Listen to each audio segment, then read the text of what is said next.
Chicken ಗುಂಡಿಕಾಯಿನ ಹೇಗೆ ಮಾಡ್ಕೊಬೇಕು ಅನ್ನೋದನ್ನ ತೋರಿಸ್ಕೊಡ್ತಾ ಇದ್ದೀನಿ. ಹಾಯ್ ಹಲೋ ಎಲ್ಲರಿಗೂ ನಮಸ್ಕಾರ. ನಾನು ನಿಮ್ಮ ವಿಜಯ್ ಮಾತಾಡ್ತಾ ಇದ್ದೀನಿ. ಮತ್ತೊಮ್ಮೆ ನಿಮ್ಮೆಲ್ರಿಗೂ welcome back to the cooking channel.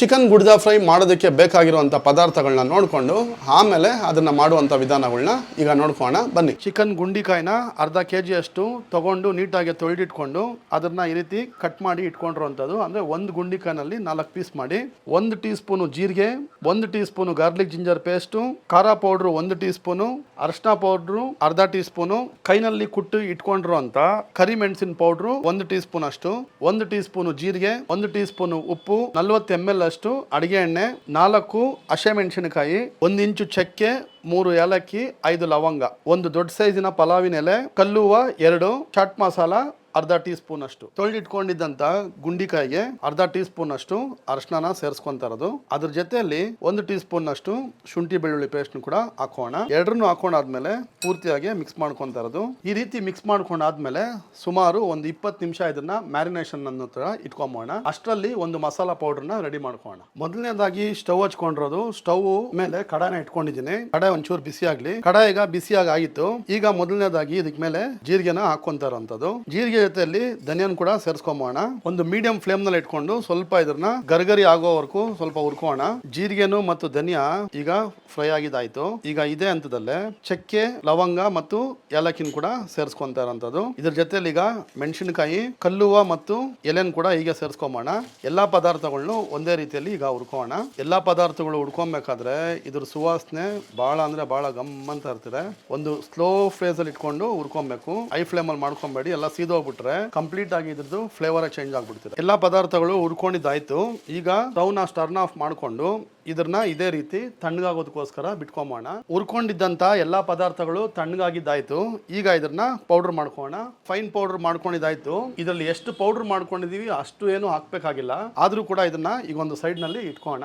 Stove ಹಚ್ಕೊಂಡಿದ್ದಾಯ್ತು. Stove ಮೇಲೆ ಒಂದು ಕಡಾಯಿನ ತಗೊಂಡಿದ್ದೀನಿ. ಕಡಾಯಿನಲ್ಲಿ ಇಟ್ಕೊಂಡಿದ್ದಂತ ಒಂದು 20 ml ಅಷ್ಟು ಎಣ್ಣೆನ ಹಾಕೊಂಡಿದ್ದೀನಿ.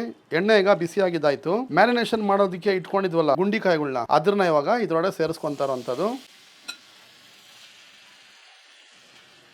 ಗುಂಡಿಕಾಯಿನ ಹಾಕೊಂಡ್ ಆದ್ಮೇಲೆ ಪೂರ್ತಿಯಾಗಿ ಮೀಡಿಯಂ ಫ್ಲೇಮ್ ನಲ್ಲಿ ಇಟ್ಕೊಂಡು ಸುಮಾರು ಒಂದು 5 ನಿಮಿಷ ಇದನ್ನ ಬಾಯ್ಲ್ ಮಾಡ್ಕೋಣ.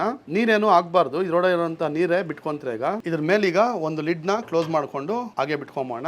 ಬಾಯ್ಲ್ ಆಗ್ತಾ ಇರೋ ಹಂತದಲ್ಲೇ ಸೆಂಟ್ರಲ್ಲಿ ಒಂದ್ಸರಿ ಲಿಡ್ ನ ತೆಗೆದು ಒಂದ್ಸರಿ ತಿರ್ಸ್ಕೊಳ್ಳಿ. ತಿರ್ಸ್ಕೊಂಡಾದ್ಮೇಲೆ ಮತ್ತೆ ಅದೇ ರೀತಿ ಇದನ್ನ ಕ್ಲೋಸ್ ಮಾಡಿ ಇಟ್ಕೋಣ. ಸುಮಾರು ಒಂದು 5 ನಿಮಿಷ ಆಗಿದ್ದಾಯ್ತು. ಅದನ್ನ ಈಗ ಓಪನ್ ಮಾಡ್ಕೋಣ. ಚೆನ್ನಾಗಿ ಬಾಯ್ಲ್ ಆಗ್ತಾ ಇದೆ.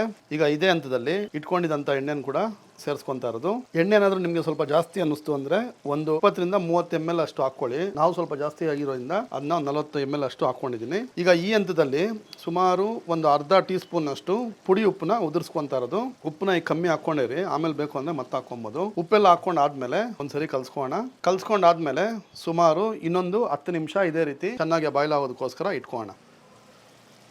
ಸುಮಾರು ಈಗ ಒಂದು 10 ನಿಮಿಷ ಕಂಪ್ಲೀಟ್ ಆಗಿ ಆಗಿದ್ದಾಯ್ತು.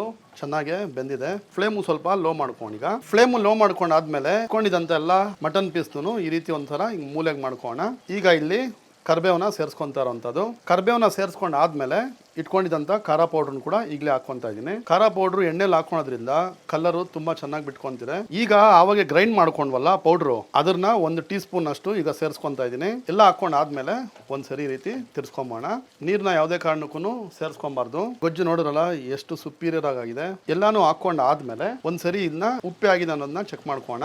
ಉಪ್ಪಂತೂ ತುಂಬಾ ಪರ್ಫೆಕ್ಟ್ ಆಗಿದೆ. ಹಾಕಿದಂತೆಲ್ಲ ಮಸಾಲಗಳು ಪೂರ್ತಿಯಾಗಿ ಇಟ್ಕೊಂಡ್ಲಿ. ಈಗ ಈ ಹಂತದಲ್ಲೇ ಒಂದು 10 ರಿಂದ 20 ml ಅಷ್ಟು ನೀರ್ನ ಸೇರಿಸ್ಕೊಂಡಿರುವಂತದ್ದು. ಮಸಾಲೆ ಹಾಕಿ ಅಂದ್ರೆ ಚೆನ್ನಾಗಿ ಇಟ್ಕೊಂಡ್ಲಿ. ನೀರ್ನ ಸೇರಿಸ್ಕೊಂಡ್ ಆದ್ಮೇಲೆ ಇಟ್ಕೊಂಡಿದ್ವಲ್ಲ ಕರಿಮೆಣಸಿನ ಪೌಡ್ರು, ಅದನ್ನ ಈಗ ಸೇರಿಸ್ಕೊಂತ ಇರೋಂಥದ್ದು. ಒಂದು ಅರ್ಧದಿಂದ ಒಂದು ಟೀ ಸ್ಪೂನ್ ವರ್ಗೂ ಅನ್ಕೊಳ್ಳಿ, ಅಷ್ಟು ಮಾತ್ರನೇ ಹಾಕೊಳ್ಳಿ. ಹಾಕೊಂಡಾದ್ಮೇಲೆ ಒಂದ್ಸರಿ ಮಿಕ್ಸ್ ಮಾಡ್ಕೋಣ.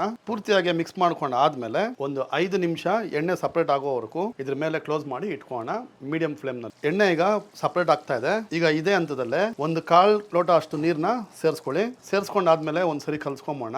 ಪೂರ್ತಿಯಾಗಿ ಕಲ್ಸ್ಕೊಂಡಾದ್ಮೇಲೆ ಮತ್ತೆ ಲಿಡ್ ನ ಕ್ಲೋಸ್ ಮಾಡಿ ಅದೇ ರೀತಿ ಇಟ್ಕೋಣ ಇನ್ನೊಂದು 5 ನಿಮಿಷಕ್ಕೆ. ಈಗ ಚೆನ್ನಾಗಿ ಬಾಯ್ಲ್ ಆಗ್ತಾ ಇದೆ. ಲಿಡ್ ನ ತೆಕ್ಕೊಂಡ್ ಆದ್ಮೇಲೆ ಮತ್ತೆ ಈಗ ಸ್ವಲ್ಪ ಕರಿಮೆಣಸಿನ ಪೌಡರ್ನ ಸೇರಿಸ್ಕೊಂತ ಇರೋಂಥದ್ದು.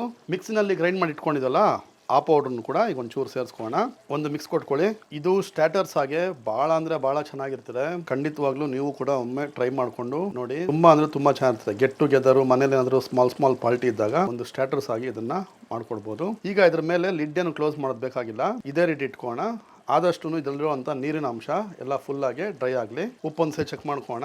ಉಪ್ಪು ಅಗತ್ಯಕ್ಕೆ ತಕ್ಕನಷ್ಟು ಹಾಕೊಳ್ಳಿ. ಪೂರ್ತಿಯಾಗಿ ನೀರಿನ ಅಂಶ ಎಲ್ಲ ಮ್ಯಾಕ್ಸಿಮಮ್ ಡ್ರೈ ಆಗಿದ್ದಾಯ್ತು. ಈಗ ಈ ಹಂತದಲ್ಲೇ ಕೊತ್ತಂಬರಿನ ಸೇರಿಸ್ಕೊಂತಾ ಇರೋಂಥದ್ದು. ನಾನು ಅವಾಗ ಇಂಗ್ರೀಡಿಯೆಂಟ್ ಲಿಸ್ಟ್ ಅಲ್ಲಿ ಕೊತ್ತಂಬರಿ ಮತ್ತು ಕರಿಬೇವು ಹೇಳಲಿಲ್ಲ, ಅದನ್ನು ಕೂಡ ಆಡ್ ಮಾಡ್ಕೊಳ್ಳಿ. ಫ್ಲೇಮು ಆದಷ್ಟು ಲೋ ಅಲ್ಲೇ ಇರಲಿ. ನೋಡ್ಬೋದು ಎಷ್ಟು ಅದ್ಭುತವಾಗಿ ರೆಡಿ ಆಗಿದೆ. ಇದನ್ನ ಈಗ ಪ್ಲೇಟ್ ನಲ್ಲಿ ಸರ್ವ್ ಮಾಡ್ಕೊಂಡಿದ್ದೀನಿ. ಚಪಾತಿ ಜೊತೆಲಿ ಆಗಿರ್ಬೋದು, ಇಲ್ಲದೆ ಅಂದಲ್ಲಿ ಸೈಡ್ಸ್ ಆಗಿ ತುಂಬಾ ಅಂದ್ರೆ ತುಂಬಾ ಚೆನ್ನಾಗಿರುತ್ತೆ. ಈಗ ಇದನ್ನ ಯಾಗಿತ್ತು ಅನ್ನೋದನ್ನ ಟೇಸ್ಟ್ ಮಾಡಿ ಹೇಳ್ತೀನಿ.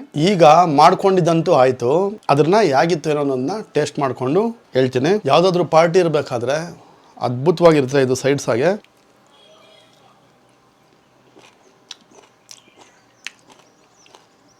ಉಪ್ಪು ಖಾರ ಮತ್ತು ಹಾಕಿರುವಂಥ ಪೆಪ್ಪರ್ದು ಪೌಡ್ರ್ ಹಾಕಿದ್ವಲ್ಲ, ಮತ್ತು ಗ್ರೈಂಡ್ ಮಾಡ್ಕೊಂಡು ಹಾಕಿದಂಥ ಮಸಾಲ ಪೌಡ್ರು ಭಾಳ ಅಂದರೆ ಭಾಳ ಚೆನ್ನಾಗಿ ಇಟ್ಕೊಂಡಿದೆ. ತುಂಬ ಅಂದರೆ ತುಂಬ ಚೆನ್ನಾಗಿದೆ. ನೋಡಿದ್ರಲ್ಲ ಎಷ್ಟು ಸುಲಭವಾಗಿ ಮಾಡ್ಕೊಬೋದಾ ಅಂತ. ಈ ರೆಸಿಪಿನ ನಿಮಗೂ ಕೂಡ ಇಷ್ಟ ಆಗಿದೆ ಅಂದ್ಕೊಳ್ತೀನಿ. ಇಷ್ಟ ಆದಲ್ಲಿ ನೀವು ಕೂಡ ನಮ್ಮ ಚಾನಲ್ಗೆ ಸಬ್ಸ್ಕ್ರೈಬ್ ಮಾಡ್ಕೊಳ್ಳಿ, ಮತ್ತು ಪಕ್ಕದಲ್ಲಿರುವಂಥ ಬೆಲ್ ಐಕಾನ್ನ ಪ್ರೆಸ್ ಮಾಡೋದು ಮರಿಬೇಡಿ ಅಂತ ಹೇಳ್ತಾ, ಎಂದಿನಂತೆ ನಾನು ನಿಮಗೆ ಮತ್ತೊಂದು ಹೊಸ ವಿಡಿಯೋದಲ್ಲಿ ಸಿಗೋವರೆಗೂ ಎಲ್ರಿಗೂ ಟೇಕ್ ಕೇರ್ ಮತ್ತು ಹ್ಯಾಪಿ ಈಟಿಂಗ್.